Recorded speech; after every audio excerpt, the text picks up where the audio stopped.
ओ हर हर महादेव। आप सभी लोग कैसे हैं? हमको आशा है कि हमारे माता रानी की कृपा से, हमारे शिव जी की कृपा से आप सभी लोग अच्छे ही होंगे। वैशाख मास प्रसंग में महारथी की कथा आती है, वही मैं आपको कथा सुनाने जा रही हूँ। यह कथा जो वैशाख मास में श्रवण करता है उसे धन संपत्ति वैभव का लाभ होता है। और वैशाख मास में स्नान दान पुण्य करने से तो फल प्राप्त जो होता है वह सब कथा सुनने से प्राप्त हो जाता है। तो आइए हम लोग कथा करने चलते हैं और सुनने चलते हैं। कथा करने से पहले आपसे अनुरोध करना चाहती हूँ कि यदि आप हमारे चैनल पर नए हैं तो कृपया करके लाइक करिए, सब्सक्राइब करिए, शेयर करिए। ये यमराज जी कहते हैं, ब्राह्मण पूर्व काल के समय में महारथी नाम के विख्यात राजा राज्य करते थे।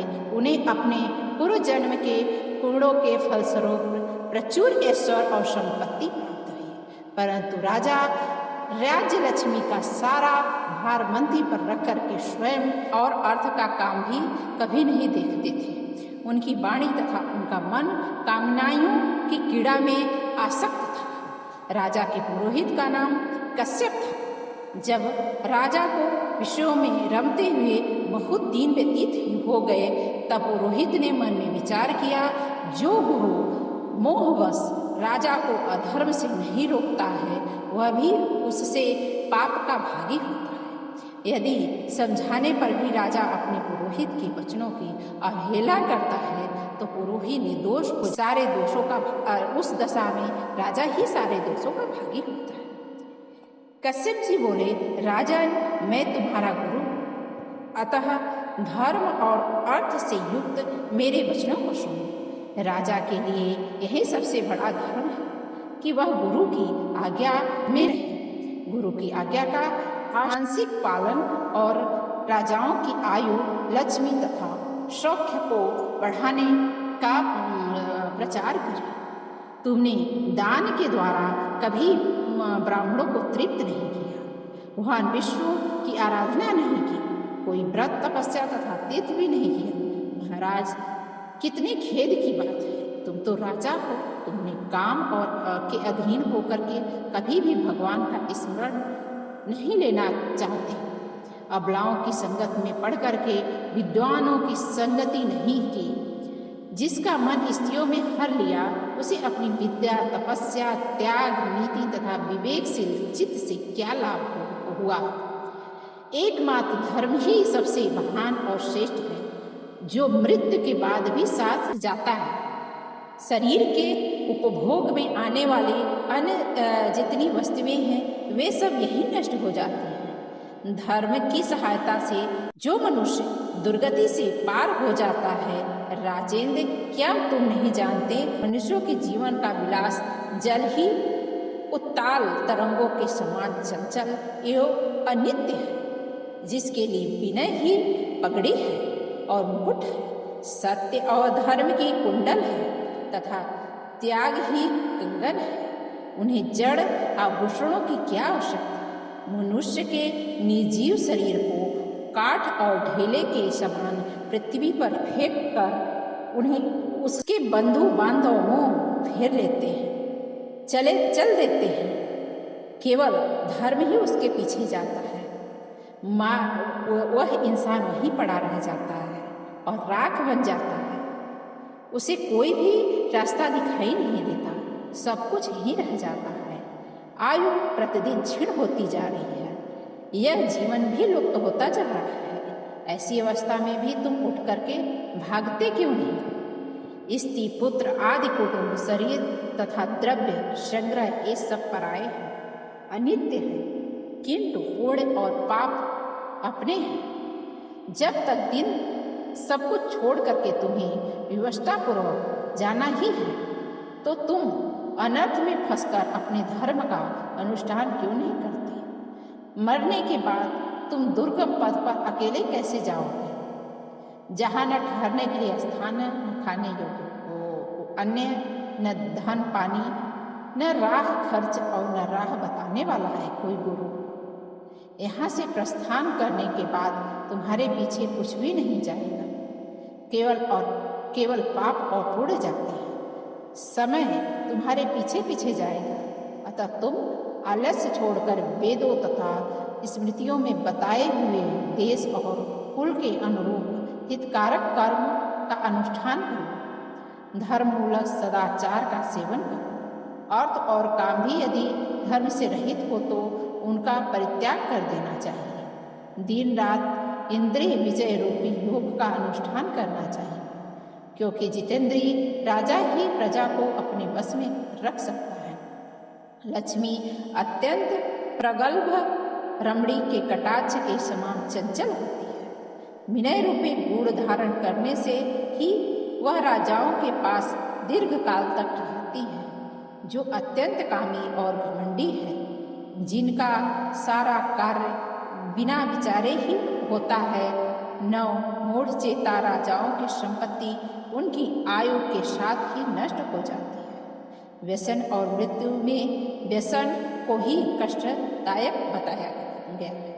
व्यसन में पड़े हुए राजा की अधोगति नहीं होती है। जो व्यसन से दूर रहता है वह स्वर्गलोक में जाता है। व्यसन व दुख विशेषतः काम से ही उत्पन्न होते हैं। अतः काम का परित्याग करो। पापों में फंस जाने पर वैभव एवं भोग स्थिर नहीं रहते, वे शीघ्र ही नष्ट हो जाते हैं। चलते रुकते जागते और सोते समय जिसका चित्त विचार में संलग्न नहीं रहता, वह जीते जी मरे तुल्य हो जाते हैं। विद्वान पुरुष विषय चिंता भोग क्षमता पूर्ण स्थिर एवं व्यवहारिक युक्ति से परामर्श का साधन करते हैं। जीव का चित्त बालक की भांति चपल होता है, अतः उसे बलपूर्वक काम लेना चाहिए।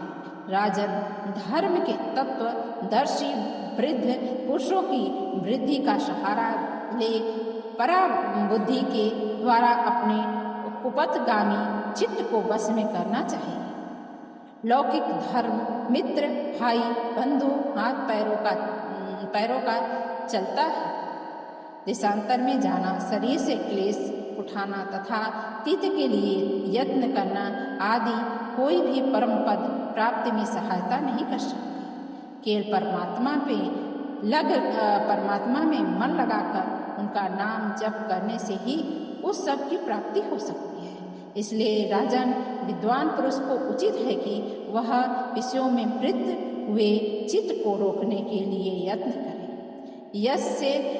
यत्न से वह अवश्य ही वश में हो जाता है। यदि मनुष्य मोह में पड़ जाता है, स्वयं विचार करने में असमर्थ हो जाता है, तो उसे विद्वान सहृदय के पास जाकर के प्रश्न करना चाहिए। वे पूछने पर यथोचित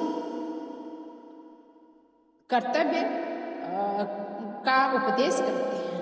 कल्याण की इच्छा करने वाले को हर एक समय से काम और क्रोध का निग्रह करना चाहिए, क्योंकि दोनों कल्याण का विघात करने के लिए उद्यत रहते हैं। राजन, काम बड़ा बलवान है। वह शरीर के भीतर रहने वाला महान शत्रु है।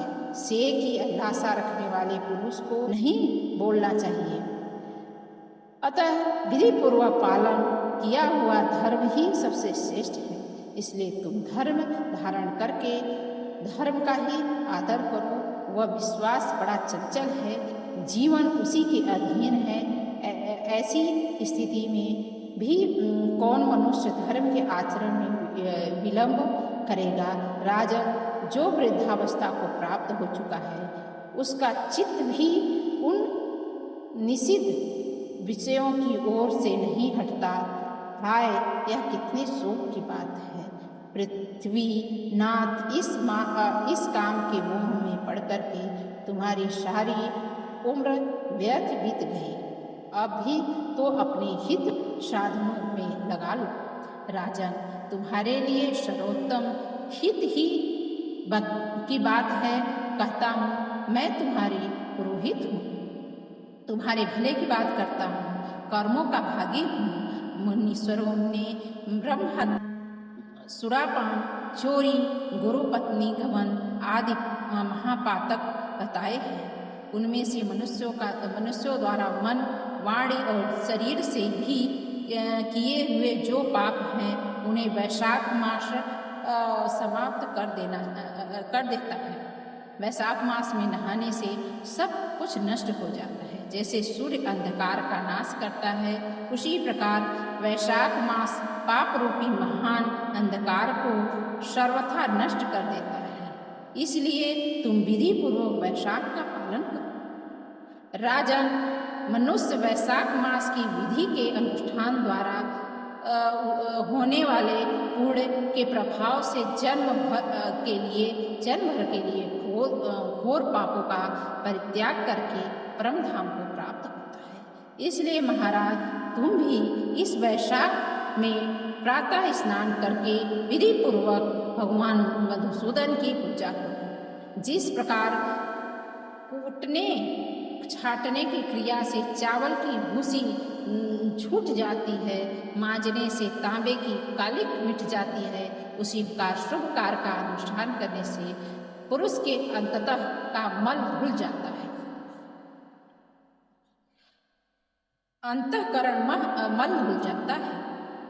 राजा ने कहा, सौम्य स्वभाव वाले गुरुदेव, आपने मुझे वह अमृत पिलाया जिसका अभिभाव समुद्र ने भी नहीं किया होगा। आपका वचन संसार रूपी रोग का निवारण तथा व्यसनों से मुक्त करने वाला द्रव्य भिन्न औषध। आपने कृपा करके मुझे आज इस औषध का पान कराया है।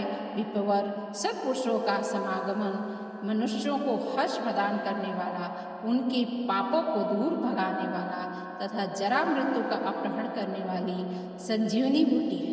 इस पृथ्वी पर जो मनोरथ दुर्लभ माने गए हैं, वे सब यहाँ साधु पुरुषों के सत्संग से प्राप्त हो जाते हैं। जो पापों का अपहरण करने वाली सत्संग की गंगा में स्नान कर चुका है, उसे दान, तीर्थ, सेवन, तपस्या तथा यज्ञ करने की क्या आवश्यकता है। प्रभु, आज के पहले मेरे मन में जो भाव उठते हैं, वे सब केवल काम सुख के प्रति लोभ उत्पन्न करने वाले थे, परंतु आज आपके दर्शन से तथा वचन सुनने से उनमें विपरीत भाव आ गया है। मूर्ख मनुष्य एक जन्म के सुख के लिए हजारों जन्मों का सुख नष्ट करता है। विद्वान पुरुष एक जन्म से हजारों जन्म बना लेते हैं। हाय हाय, कितनी खेद की बात है। मुझ मूर्ख ने अपने मन को सदा काम जनित रस के आस्वादन सुख में फंसाए रखने के कारण कभी भी आत्म कल्याण का कार्य नहीं किया। अहो, मेरे मन का कैसा मोह है, जिससे मैंने स्त्रियों जिसका भविष्य अत्यंत दुखमय है तथा जिससे पार पाना बहुत कठिन है। भगवान, आपने स्वतः संतुष्ट होकर के अपनी वाणी से आज मुझे मेरी स्थिति का बोध कराया है। अब उपदेश देकर मेरा उद्धार कीजिए। पूर्व जन्म में मैंने कोई पुण्य किया था जिससे आपने मुझे बोध कराया। विशेषतः आपके चरणों की धूलि से आज मैं पवित्र हो गया। वक्ताओं में श्रेष्ठ, अब आप मुझे वैशाख मास की विधि बताइए। कश्यप जी बोले, राजन, बुद्धिमान पुरुष को चाहिए कि वह बिना पूछे अथवा अन्यायपूर्वक पूजन पर किसी को उपदेश न दे। लोक में जानते हुए भी जड़वत अनजान की भांति आचरण करे, परंतु विद्वानों, शिष्यों, पुत्रों तथा श्रद्धालु पुरुषों को उनके हित की कृपा पूर्वक बिना पूछे ही बतानी चाहिए। राजन, इस समय तुम्हारा मन धर्म में स्थित हुआ है, अतः तुम्हें वैशाख स्नान के उत्तम व्रत का पालन करवाऊंगा। तदंतर पुरोहित कश्यप के राजा महारथी से वैशाख मास में स्नान, दान तथा पूजन कराया। शास्त्र में वैशाख स्नान की जैसी विधि उन्होंने देखी थी, उसका पूरा पालन कराया। राजा महारथ ने भी गुरु की प्रेरणा में विधि पूर्वक सब नियमों का पालन किया तथा माधव मास का जो विधान उन्होंने बताया वह सब आदरपूर्वक सुना। उन नृपश्रेष्ठ ने प्रातःकाल स्नान करके भक्ति भाव के साथ पाद्य और अर्घ आदि दे करके श्री हरि का पूजन किया तथा नैवेद्य भोग लगाया। यमराज कहते हैं, ब्राह्मण तत्पश्चात राजा के ऊपर काल की दृष्टि पड़ी। अधिक मात्रा में रति का सेवन करने से उन्हें क्षय का रोग हो गया था, जिससे उसका शरीर अत्यंत दुर्बल हो गया था। अंततोगत उनकी मृत्यु हो गई। उस समय मेरे तथा भगवान विष्णु के दूत भी उन्हें लेने पहुँचे। विष्णु दूतों ने, ए राजा धर्मात्मा है, यो कहकर के मेरे सेवकों को डांटा और स्वयं राजा को विमान पर बैठा करके बैकुंठ में ले गए। वैशाख मास में प्रातःकाल स्नान करने से राजा का पातक नष्ट हो गया। भगवान विष्णु के दूत अत्यंत चतुर होते हैं। ये भगवान की आज्ञा के अनुसार राजा महारथी को नरक मार्ग के निकट ले चले। जाते जाते राजा ने नरक में डालकर और टाए हुए पापियों का क्रंदन बड़ा भयानक था। सुनकर के राजा को बड़ा विवशता हुआ। वे अत्यंत दुखी होकर के दूतों से बोले, जीवों को कराने की यह भयंकर आवाज क्यों सुनाई दे रही है? इसमें क्या कारण है? आप लोग सब बातें बताने की कृपा करें। विष्णुदूत बोले, जिन प्राणियों ने धर्म की मर्यादा का परित्याग किया है, जो पापचारी एवं पुण्यहीन हैं, वे तामी स्त्र आदि भयंकर नरकों को डाले गए हैं। पापी मनुष्य प्राण त्याग के पश्चात यमलोक के मार्ग में आकर के भयानक दुख भोगते हैं।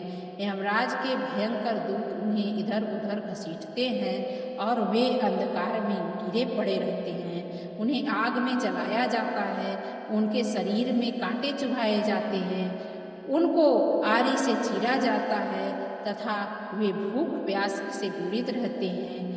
पीप और रक्त की दुर्गंध के कारण उन्हें बार बार वहाँ मूर्छा आ जाती है।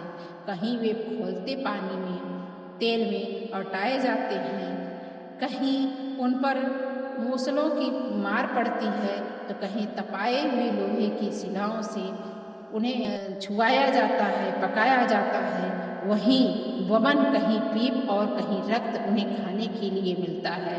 मुर्दों की दुर्टे, कील और उग्र ज्वाला के कारण क्षोभ एवं भय उत्पन्न करने वाले बहुत से नरक हैं। कहीं तपी हुई वैतरणी नदी है, कहीं पीप से भरे हुए अनेकों कुंड हैं। इन सब में पृथक पृथक पापियों को डाला जाता है। कुछ नरक जाते हैं तो कुछ जंगल के उद्रूप में, वहाँ पत्ते तलवार धार के समान तीखे हैं। इसी से उन्हें असी पत्र वन कहते हैं। वहाँ प्रवेश करते ही नर नारियों के शरीर से कितने ही और छलने पड़ते हैं। कितने ही नरक घोर अंधकार तथा आग की लपेटों के कारण अत्यंत दारुण प्रतीत होते हैं।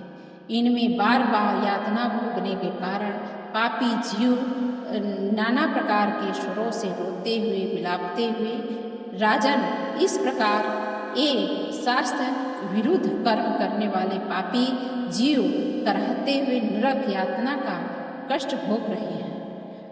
उन्हीं का यह क्रंदन हो रहा है। सभी प्राणियों को अपने कर्मकृत कर्मों का भोग होना ही पड़ता है। पराई स्त्री का संग प्रसन्नता के लिए किया जाता है, किंतु वास्तव में वह दुख का कारण होता है। दो घड़ी का सुख जरूर होता है, आस्वादन अनेक कल्पों तक दुख देने वाला होता है। राजेंद्र, तुमने वैशाख में प्रातःकाल स्नान किया, उसी विधि पालन करने से तुम्हारा शरीर पावन बन गया। उससे छू करके बहने वाली वायु का स्पर्श पाकर एक क्षण भर के लिए सुखी हो गए। आपने भी यह सब कर्म किए हैं, लेकिन आपने जो वैशाख मास नहाए हैं, इसके प्रभाव से आपका शरीर स्वच्छ हो गया है। तुम्हारे तेज से उन्हें बड़ी तृप्ति मिल रही है। इसी से अब वे नरक वर्ती जीव कराहना छोड़ करके चुप हो गए। पुण्य पापवानों का नाम ही यदि सुना जाए या उच्चारण किया जाए तो वह सुख का साधक होता है तथा उसे छू करके चलने वाली वायु भी शरीर में। यमराज कहते हैं, करुणा के सागर राजा महारथ अद्भुत कर्म करने वाले भगवान विष्णु के दूतों की उपयुक्त बात सुन करके द्रवित हो उठे। निश्चित ही साधु पुरुषों का हृदय मक्खन के समान होता है, जैसे नवनीत आग की आंच में आकर के पिघल जाता है, उसी प्रकार साधु पुरुषों का हृदय भी दूसरों के संताप से संतृप्त हो जाता है। उस समय राजा ने दूतों से कहा। राजा बोले, उन्हें देख करके मुझे बड़ी व्यथा हो रही है। मैं उन व्यथित प्राणियों को छोड़कर जाना नहीं चाहता। मेरी समझ से वह सबसे बड़ा पापी वही है जो असमर्थ होते हुए भी वेदनाग्रस्त जीवों का शोक दूर न कर सके। यदि मेरे शरीर को छू करके बहने वाली वायु को स्पर्श करने से जीव सुखी होते हैं तो आप लोग मुझे उसी स्थान पर ले चलिए, क्योंकि जो चंदन वृक्ष की भांति दूसरों के ताप को ही आच्छादित करते हैं तथा जो परोपकार के लिए कष्ट सह करके दूसरों को सुख देते हैं, वे ही पूर्ण आत्मा हैं। संसार में जो संत दूसरों के दुख को नाश करते हैं तथा पीड़ित मनुष्यों की पीड़ा दुख दूर करते हैं, जिन्होंने अपने प्राणों को तिनके के समान निछावर कर दिया, जो मनुष्य सदा दूसरों की भलाई के लिए उद्यत रहते हैं, उन्होंने ही इस पृथ्वी को धारण कर रखा है, जहाँ सदा अपने मन में ही सुख मिलता है। वह स्वर्ग भी नरक के ही समान है। अतः साधु पुरुष सदा दूसरों के सुख के लिए कामना करते हैं। यहाँ नरक में गिरना अच्छा, प्राणों से वियोग जाना भी अच्छा, किंतु पीड़ित जीवों की पीड़ा दूर किए बिना एक क्षण भी सुख भोगना अच्छा नहीं। दूत बोले, राजन, पापी पुरुष अपने कर्मों का ही फल भोगते हैं, भयंकर नरक में पकाए जाते हैं।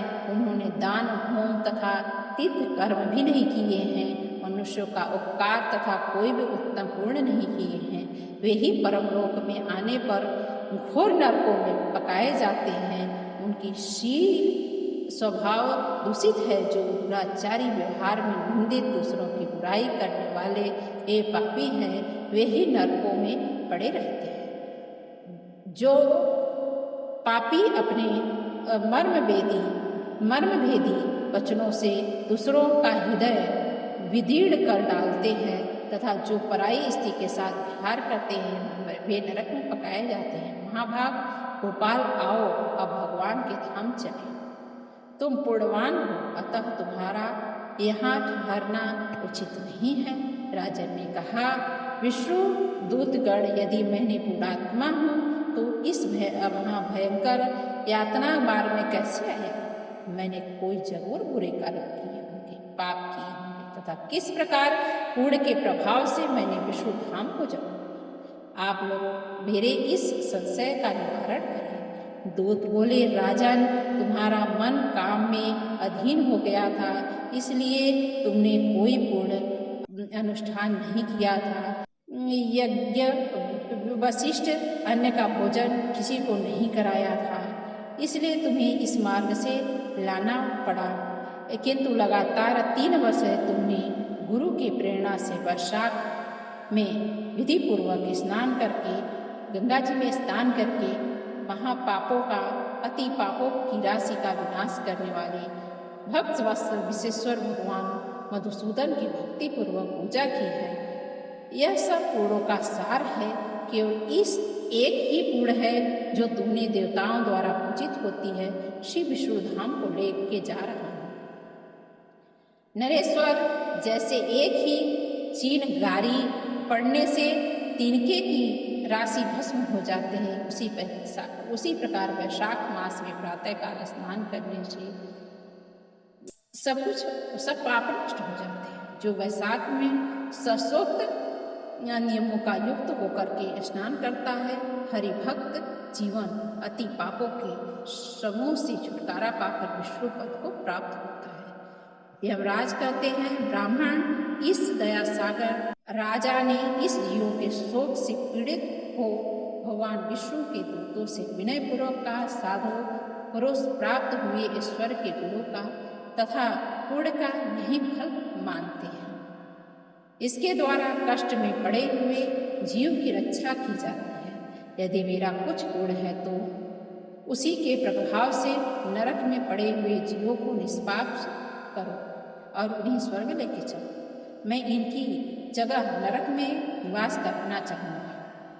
राजा के ऐसे वचन सुनकर विष्णु के मनोहर दूत उनके सत्य और उदारता पर विचार करते हुए इस प्रकार बोले, राजन, इस दयालु धर्म के अनुसार से तुम्हारे संचित धर्म भी विशेष वृद्धि हुई है।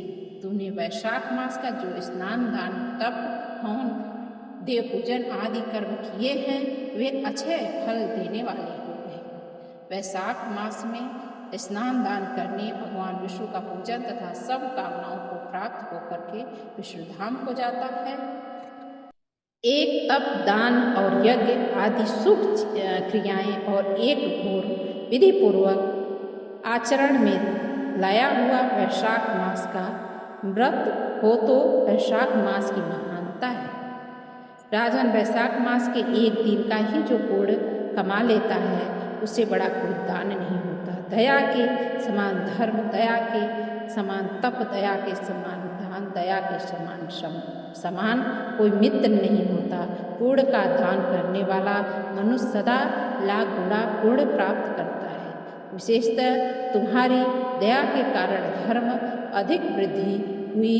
जो मनुष्य दुखित प्राणियों का दुख से उद्धार करता है वही संसार में परमात्मा है।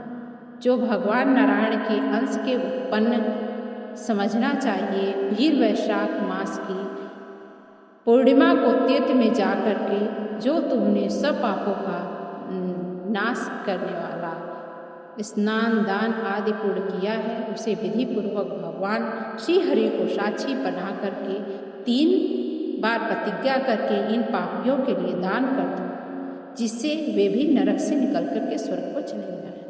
हमारा तो ऐसा विश्वास है कि पीड़ित जंतुओं को शांति प्रदान करने से जो आनंद मिलता है, जो उसे मनुष्य स्वर्ग मोक्ष में भी जो ले जा सकते हैं, स्वयं तुम्हारी बुद्धि तथा दया दान में सुदृढ़ है। उसे देख करके हम लोग जो भी उत्साह होता है। राजन, यदि तुम्हें अच्छा जान पड़े तो वह भी बिना विलंब किए हुए पूर्ण प्रदान करो, जो नरक यातना के दुख को दग्ध करने वाला है। विष्णु दूतों के योग कहने पर दयालु राजा महारथी ने भगवान गदाधर को साक्षी मान करके 3 बार प्रतिज्ञा संकल्प करके उन पापियों के लिए अपने पूर्ण अर्पण किया।